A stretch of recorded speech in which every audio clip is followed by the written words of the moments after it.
si belalang hidup di tepian batu tepi kolam, tapi dia tidak menyadari kalau ada anak yang sedang mengintai karena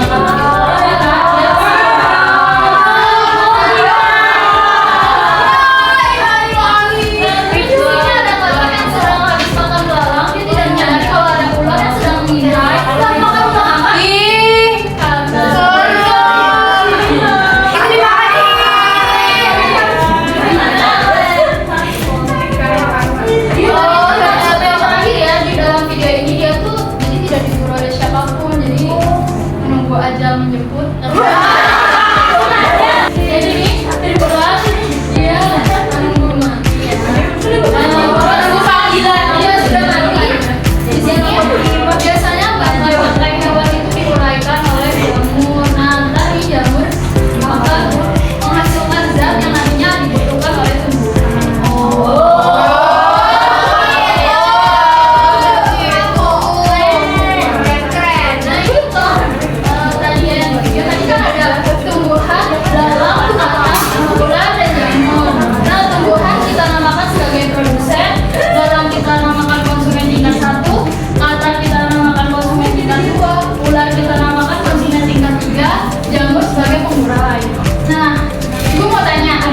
Kenapa tumbuhan dikasihnya dinamai produsen?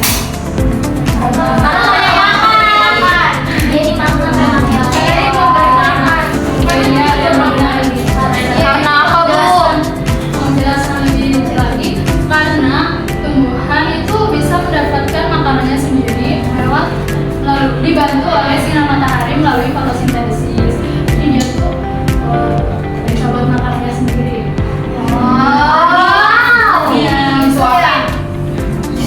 Nah, terus ada belalang tadi yang makan tumbuhan, konsumen tingkat 1 memakan produsen.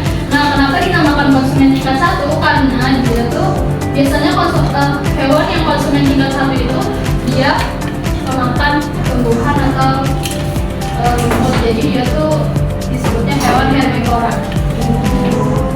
Terus masuk ke konsumen tingkat 2, dia tadi yang memakan katak ini yang tadi memakan belalang. Dia ini termasuknya pemakan hewan juga ya, soalnya dia sudah masuk ke karnivora, tapi karnivora tingkat kecil.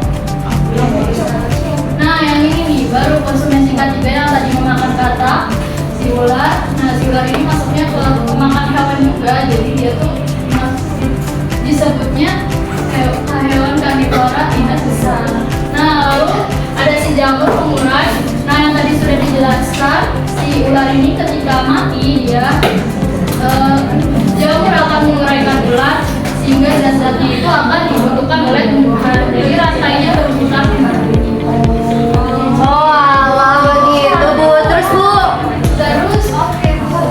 Oh iya, aku mau bertanya, kalau misalnya rumput habis, apa yang terjadi dengan belalang? Mati. Gak punya makanan. Iya, betul.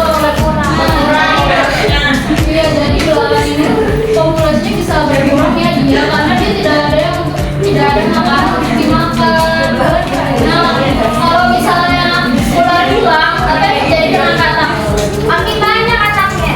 Iya, betul. Jadi nanti kalau misalnya ular hilang, katak ini akan mungkin betul karena dia tidak ada yang memaksa ya, jadi dia akan mati.